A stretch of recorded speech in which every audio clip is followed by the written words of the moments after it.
Hello friends, अपन पढ़ रहे हैं रीड लेवल 1 के साइंस की सिलेबस को, जिसमें से हमने 4 टॉपिक को कंप्लीट कर लिया है। आज हम देखेंगे 5वें टॉपिक के बारे में, और इसमें से भी स्पेशली हम पढ़ेंगे गति के नियम, क्योंकि प्रीवियस चैप्टर हमने गति को ही कंप्लीट किया है। तो पहले हम गति के नियमों के बारे में पढ़ेंगे और देन बल के बारे में पढ़ेंगे। ठीक है। तो इससे पहले हमने 1 से लेकर के 4 तक के टॉपिक कंप्लीट कर लिए हैं, जिन्हें आप प्लेलिस्ट में जा कर के देख सकते हैं। और ये चारों चैप्टर हमने एनसीईआरटी बुक्स में जो कि वर्तमान के अंदर आरबीएसई बोर्ड के अंदर चल रही है, उनसे हमने कंप्लीट किए हैं। और ये जो आगे वाले चैप्टर है वो भी हम कंप्लीट करेंगे। तो आप इन चैप्टर को पहले प्लेलिस्ट में जा कर के देख सकते हैं। आज हम देखेंगे गति के नियमों के बारे में। तो चलिए फ्रेंड्स, अपन शुरू करते हैं आज का टॉपिक गति के नियम। गति के नियम वाला टॉपिक आपके 9th क्लास की जो एनसीईआरटी बुक है उसमें दिया गया है, और 7th में भी था, जिससे हमने गति को कंप्लीट किया था। अब हम गति के नियमों को देखेंगे।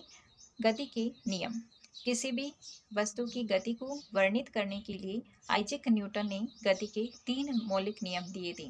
ठीक है। और इन्होंने इसको प्रिंसिपिया नामक पुस्तक के अंतर्गत प्रस्तुत किया था। और इसके 3 मौलिक नियम कौन से हैं? गति का प्रथम नियम, गति का द्वितीय नियम और गति का तृतीय नियम। इसमें से हमको ये ध्यान में रखना है कि गति के नियम दिए किसने हैं? आइजैक न्यूटन ने। कौन सी पुस्तक के अंदर? प्रिंसिपिया नामक पुस्तक के अंतर्गत। कब दिए थे? 1679 के अंदर। कौन कौन से नियम होते हैं? गति का प्रथम नियम, द्वितीय नियम और तृतीय नियम। ओके, शुरू करते हैं। फर्स्ट, जो गति का प्रथम नियम है उसको, इसे हम जड़त्व का नियम या गैलीलियो का नियम भी कहते हैं। गैलीलियो का नियम इसलिए कहते हैं क्योंकि यह प्रथम नियम, जो कि आइजैक न्यूटन ने प्रथम नियम दिया था, तो ये गैलीलियो के कॉन्सेप्ट के आधार पर दिया था, इसलिए इसको हम गैलीलियो का नियम भी कहते हैं। ठीक है।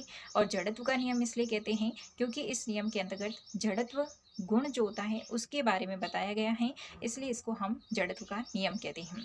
देखते हैं इस नियम के अंदर क्या कहा गया है। इस नियम के अनुसार यदि कोई भी वस्तु विराम अवस्था में है तो वह तब तक विराम अवस्था में ही बनी रहना चाहती है जब तक कि उस पर कोई बाह्य बल कार्य ना करे, और यदि वस्तु गतिशील अवस्था में है तो वह तब तक गतिशील ही बनी रहना चाहती है जब तक कि उस पर कोई बाह्य बल कार्य ना करे। यही गुण जड़त्व होता है। और जड़त्व क्या होता है? ये परिवर्तन के प्रति प्रतिरोध होता है। ठीक है।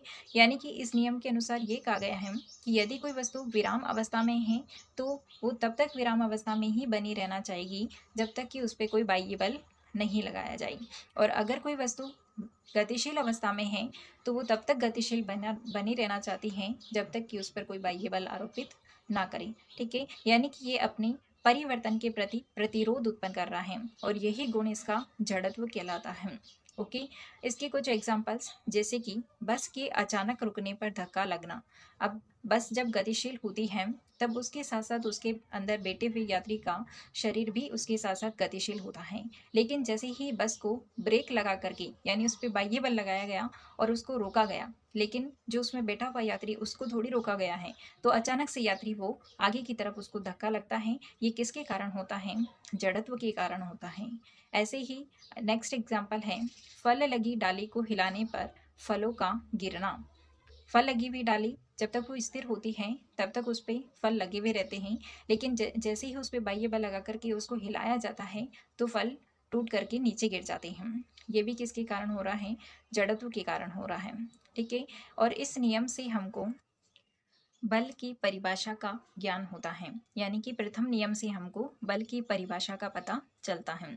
यानी कि अभी हमने देखा था ना कि जब कोई वस्तु तब तक विराम अवस्था में रहेगी जब तक कि उस पर कोई बाह्य बल आरोपित ना करे, और कोई वस्तु तब तक गतिशील बनी रहेगी जब तक कि उस पर कोई बाह्य बल आरोपित ना करे, और ये बाह्य बल ही क्या होता है?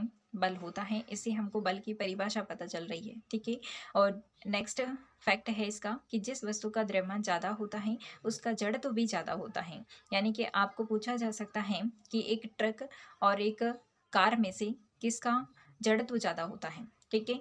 तो जिसका द्रव्यमान ज़्यादा है, द्रव्यमान किसका ज़्यादा होगा? ट्रक का ज़्यादा होगा या कार का? तो ट्रक का ज़्यादा होगा, तो जड़त्व भी किसका ज़्यादा होगा? ट्रक का ही ज़्यादा होगा। ठीक है। नेक्स्ट हम देखते हैं गति का दूसरा नियम। इससे पहले हम कुछ जो पॉइंट है वो देख लेते हैं, जैसे कि विस्थापन। विस्थापन को हम इंग्लिश में बोलते हैं डिस्प्लेसमेंट। ये क्या होता है? किसी भी वस्तु की जो प्रारंभिक और अंतिम स्थिति है उसको मिलाने वाली जो सीधी रेखा होती है उसको हम विस्थापन कहते हैं। ठीक है, जैसे कोई वस्तु है, ए से चल कर के बी तक वो गति करती है। ठीक है, इसके जाने का ये पथ था, ए से लेकर के बी तक ही यह है, इस तरह से इस पथ से होते हुए गति करके बी पर पहुंचती है। तो ये यहाँ से चल कर के ये जो दूरी गई, ये तो इसकी दूरी हो गई, लेकिन यहाँ से यहाँ तक का ये जो सीधा पथ होता है उसको हम विस्थापन कहते हैं। यही तो कहा गया है यहाँ पे कि किसी भी वस्तु की प्रारंभिक और अंतिम स्थिति को मिलाने वाली रेखा उसका विस्थापन कहलाती है। ओके, और यहाँ पे जो ये सीधी रेखा है वो तो विस्थापन हो जाएगी, और बाकी ये जो चल करके गई है दूरी वो कौन सी हो जाएगी? दूरी हो जाएगी। ओके, विस्थापन एक तरह की दूरी ही होती है, तो इसका ऐसा ही मात्रक भी मीटर हो जाएगा। ओके, और विस्थापन एक सदिश राशि है। ठीक है, नेक्स्ट पॉइंट है वेग। वेग यानी कि वेलोसिटी। किसी भी गतिशील वस्तु की स्थिति में परिवर्तन विस्थापन होता है। यानी किसी गतिशील वस्तु की स्थिति में जो परिवर्तन होता है वो तो विस्थापन होता है, तथा गतिशील वस्तु के विस्थापन की दर को वेग कहते हैं। यानी कि समय के साथ विस्थापन में होने वाले परिवर्तन को वेग कहते हैं। यानी कि वेग बराबर विस्थापन अपॉन समय। ओके, तो इसका मात्रक क्या हो जाएगा? विस्थापन को हम मीटर लिखते हैं, समय को सेकंड लिखते हैं, तो इसका मात्रक हो जाएगा मीटर प्रति सेकंड। ओके, या फिर मीटर सेकंड इनवर्स। ओके, वेग एक सदिश राशि होती है। सदिश राशि जिसके अंतर्गत दिशा साथ में दर्शाई जाती है तो वो सदिश राशि हो जाती है। औसत वेग बराबर क्या होगा? औसत वेग बराबर होता है कुल विस्थापन अपॉन कुल समय। ओके, आगे हम देखते हैं त्वरण के बारे में। त्वरण, इसको हम एक्सीलरेशन लिखते हैं इंग्लिश के अंदर, एक्सेलरेशन कहते हैं, और इसको हम ए से ही दर्शाते हैं, और ये भी सदिश राशि होती है, इसलिए ऊपर वेक्टर से हम इसको शो करते हैं। किसी भी वस्तु के वेग में परिवर्तन की दर को हम त्वरण कहते हैं। त्वरण किसे कहते हैं? कि किसी भी वस्तु के वेग में जो परिवर्तन होगा उसको हम त्वरण कहते हैं, और विस्थापन में परिवर्तन होगा वो वेग कहलाता है। ओके, तो वेग बराबर तो था विस्थापन अपॉन समय, और त्वरण बराबर हो जाएगा वेग अपॉन समय। तो इसका फॉर्मूला क्या बन जाएगा? त्वरण बराबर वेग में परिवर्तन अपॉन परिवर्तन में लगा समय, और इसको हम ए वेक्टर से शो करते हैं, बराबर वेग में परिवर्तन यानी कि डीवी, और वेग भी एक सदिश राशि है तो उसके ऊपर भी वेक्टर आ जाएगा, अपॉन में dt यानी कि समय के अंदर जो परिवर्तन हो रहा है वो इसके अंदर आता है। ठीक है, इसका मात्रक क्या हो जाएगा? वेग अपॉन समय। वेग का मात्रक क्या था? Metre upon second.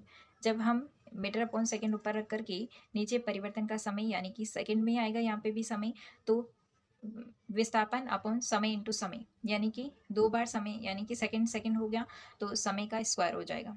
ओके, तो मीटर प्रति सेकंड स्क्वायर, ये इसका मात्रक हो जाता है। ओके, त्वरण और मंदन ये दो शब्द होते हैं। त्वरण क्या होता है? किसी भी वेग वस्तु के वेग का बढ़ना त्वरण कहलाता है, और मंदन किसी भी वस्तु के वेग का घटना, ये मंदन कहलाता। आज हम यहीं तक पढ़ेंगे। नेक्स्ट इसका जो वीडियो आएगा उसके अंदर हम गति के द्वितीय नियम और गति के तृतीय नियम के बारे में तथा एनसीईआरटी के क्वेश्चंस को हल करेंगे। ठीक है, तब तक के लिए इतना ही, और मिलते हैं अपने नेक्स्ट वीडियो के अंदर। तब तक thanks for watching this video. जय हिंद, वंदे मातरम।